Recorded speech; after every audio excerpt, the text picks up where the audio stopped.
Hello, welcome to a beginning of a review, only a beginning, for Ray Bradbury's The Day It Rained Forever. This book was suggested, recommended. This book was chosen by you, the viewers, or at least those viewers of you who voted on what I should read next.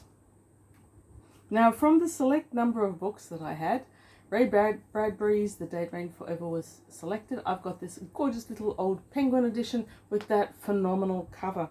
The cover is done by David Pellman, and this book is, I didn't check when it's from, it's an oldish one. I think this one is from 74. It's a reprint from 63. Thank you for selecting this, good readers. It's proving a very enjoyable read. What I didn't realise when I put it up for adoption, as it were, is that this is a short story collection. That's because I didn't read the back properly, or recently, I don't know. This one has 23 short stories, and that means that I'm currently reading 2 short story collections, the other one being The Best of C.L. Moore. Short stories and me, I'm doing my best to be friends with them, but they are tricky for me. Anyhow, so 23 is a lot. And I have read 6 of these for already, and I think I'll do a quick 6 short story collection by Ray Bradbury and then do the others in batches, so they're still fresh in my memory and my experience when I'm reviewing them. I hadn't planned on doing that for C.L. Moore, but I might. If you would like to see me reviewing short numbers of stories at a time instead of the whole volume, let me know. It may influence my decision. So The Day It Rained Forever starts with the titular story, which is The Day It Rained Forever. And I've tried to find some sort of link between the stories. There doesn't seem to be. They're not by year of publication, they don't seem to be by length. If there's some reason why they were chosen and put in that order, I'd love to know it. Penguin doesn't have an editor listed here, so I don't know if that means that Ray Bradbury did it himself. Actually, could he have done it himself? I guess he could have. Whatever. Anyway, Ray Bradbury himself, he is so well known, I don't really think he needs an introduction. He is an extremely well known American author of stories, novels, plays. He was born in 1920, which I feel is relevant to some of these stories, because certainly the first one was written in the 50s. That means that he was a fairly experienced author by that time. Fahrenheit 451, which is a very famous one of his, and which he's very well known for, is came out a few years before the first of the short stories in this collection, and definitely before The Day It Rained Forever, which was copyrighted 1957. Ray Bradbury is a great author. There are some authors you don't quite understand, or I don't quite understand why they became so iconic, but with Ray Bradbury, I don't think there can be any doubt. He's a very good writer. And when you say that, it fails to really elaborate on why. It's true, but it's not helpful. It's kind of an earthy, basic concept that a writer is good, but why is he good? So his writing, for a start, is almost poetically perfect at times. I've read some of his very early stuff. I've read some of his much later stuff from the 2000s, and they're all good in different ways. But in this short story collection, he's got his writing skills down enough for that true Bradbury poetry. Every word seems to count. Every word seems perfectly chosen, which is why I see that as poetic. If you read a really good poem, every single word has weight and meaning and vibe, and they string together in a way that you never feel is obstructive. It always carries you forward, and often carries you forward in a deeply emotional way, with you connecting to the subject matter. So that's why I'd call this excellent writing and poetic writing.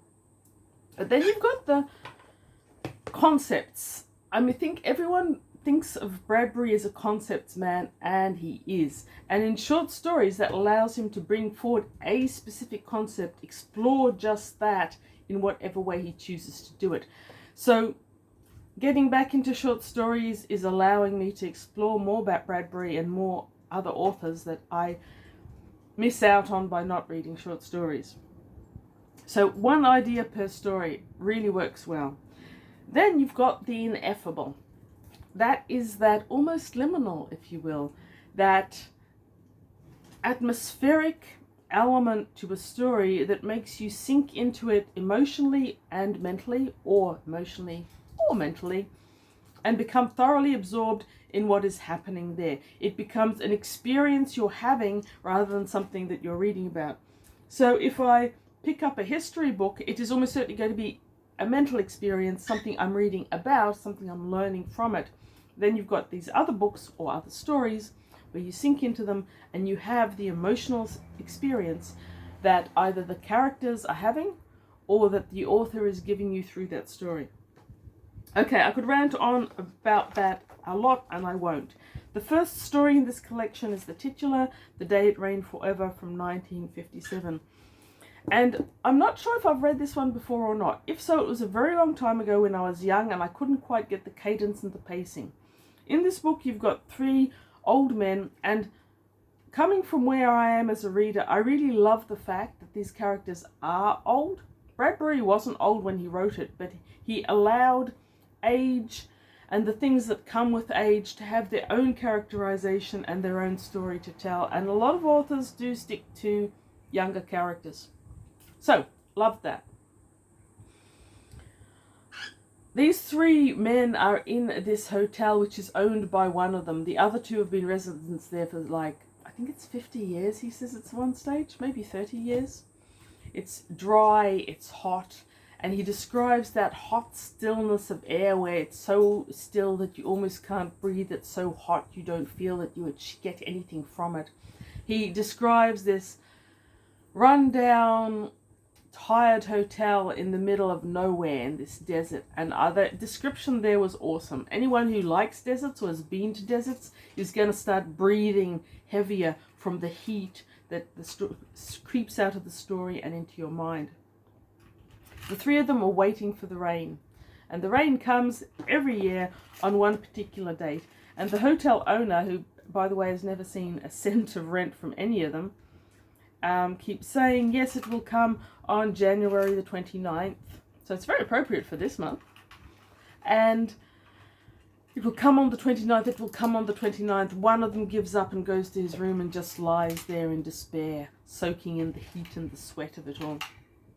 The other one eventually, I think that's Mr. Smith, packs his bag and is about to depart when something that has never happened before occurs. This car arrives, and the way that Bradbury describes this old car, and if you're into cars, Ray Bradbury is probably the man for you. He does a lot of car stuff.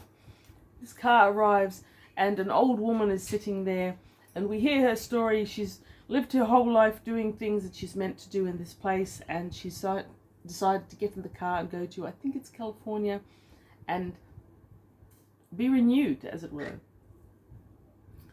By now, I was totally and utterly invested. I don't even know what was around me when I was reading this story. I was so deeply into it. So her car dies in front of the hotel. The two men who are there, the owner and Mr. Smith, who is about to leave, take her into the hotel, and they carry in the enormous orchestral harp that is in the back of the car. And it's January the 29th, and it still hasn't rained, and it's too late. There won't be rain, and that means there won't be rain for another year, if ever.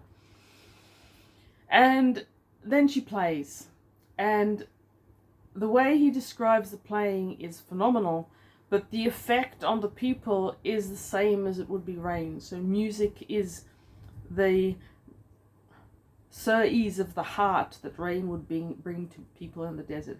There are so many emotional levels, there's so much experience in reading this story that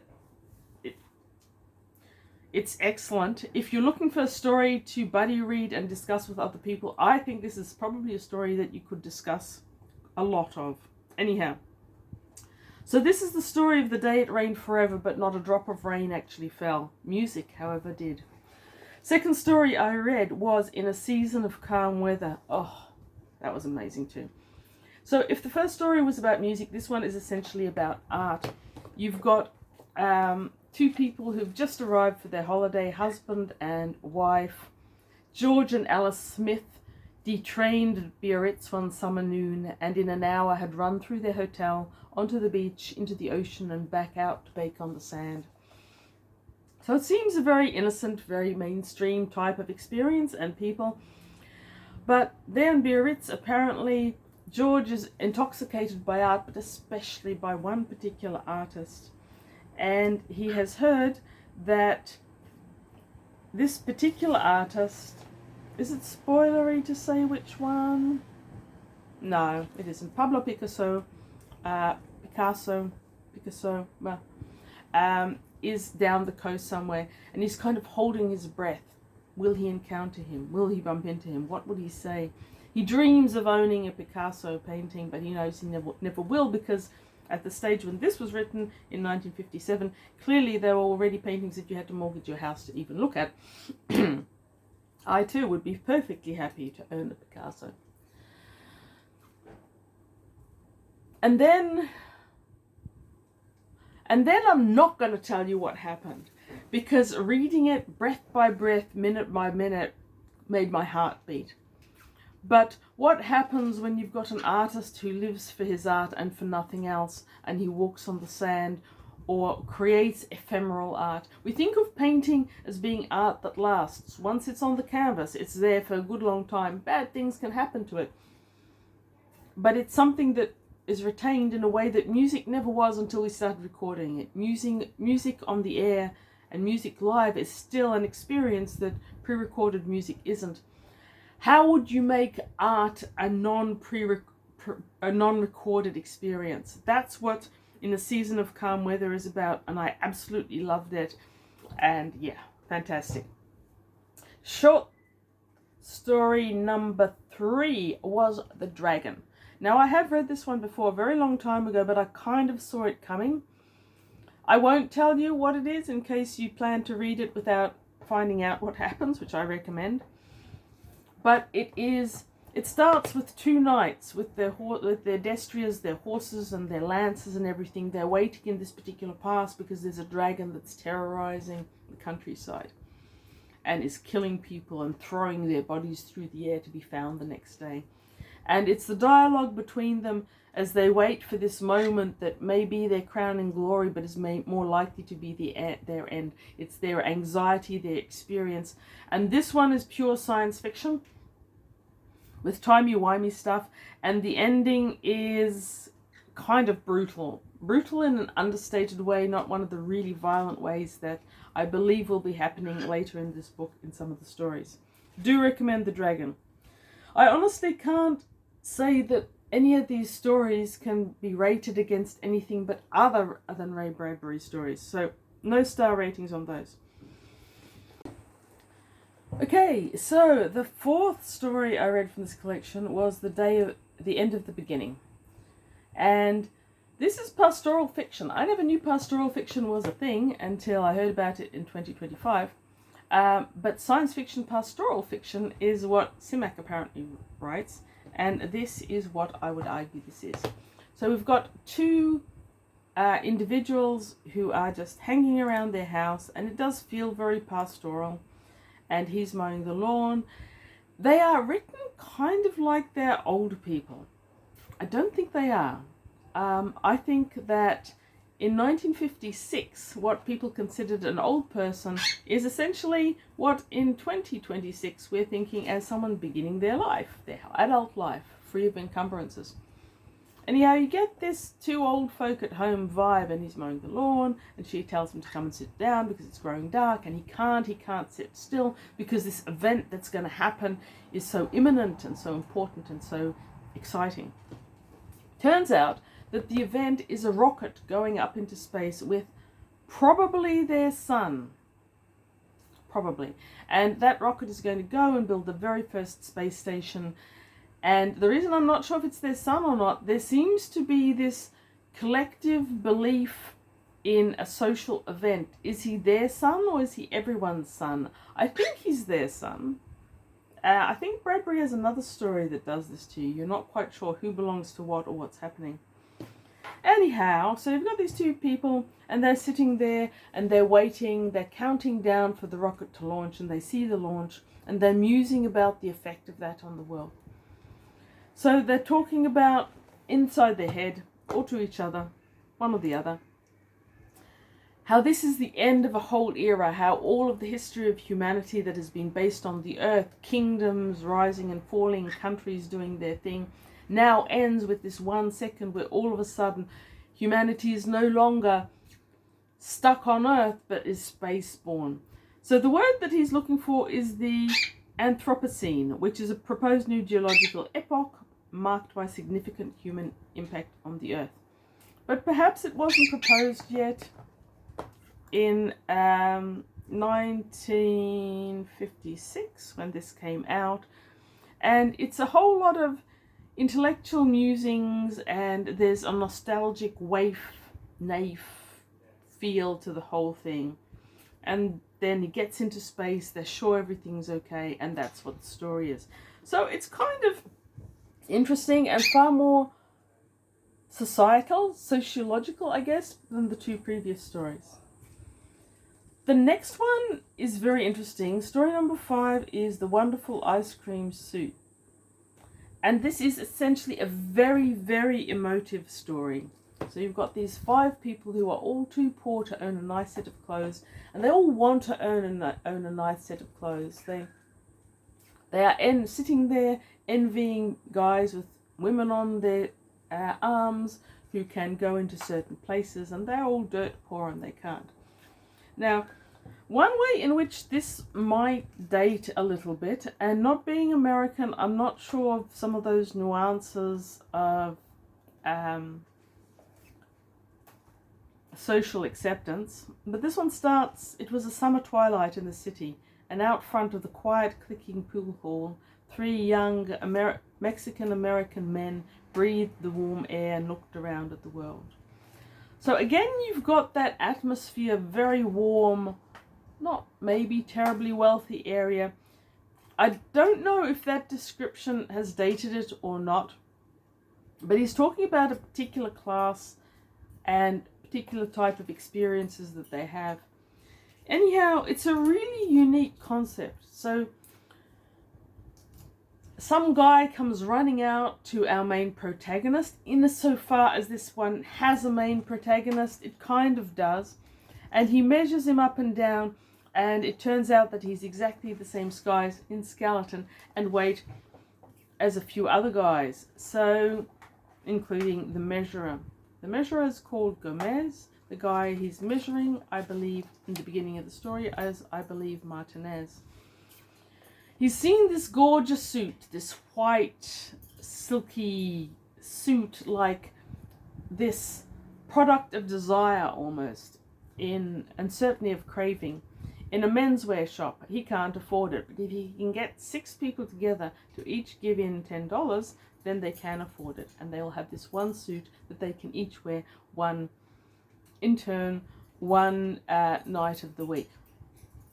And they do this, and they get the suit, and that first night they each take half an hour to wear it, and they walk around town each doing the things that were the depths of their desire and which they'd never been able to attain before. This suit gives them the confidence.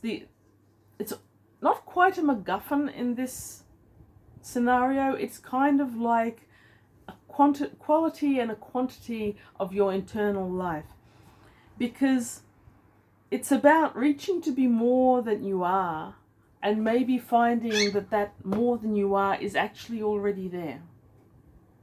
And it's very, very pleasant to read. It didn't enthrall me quite as much as some others, but the concept was better, and it was a longer story, so you had more pacing and you had more characters. I did very much enjoy it. The final word on it is when they all get the suit back. There's elements of sacrifice, and yeah, it's got all the emotional vibe into it. When they finally get the suit back, and there's talk about how they carefully care for it and how they all sleep around it, basically. So it's created this companionship, this clan around this one object that they mutually own. It's quite a stunning story in many, many regards, and I'm probably going to come back and reread at least that one, if not some of the others, when I finish them. If I ever finish them. Short story collections, tricky. And the sixth story I've read so far is Fever Dream, and this takes us back to that good old Bradbury horror. Fever Dream is a 1948 short story, so it's earlier than the ones I'd read up to now.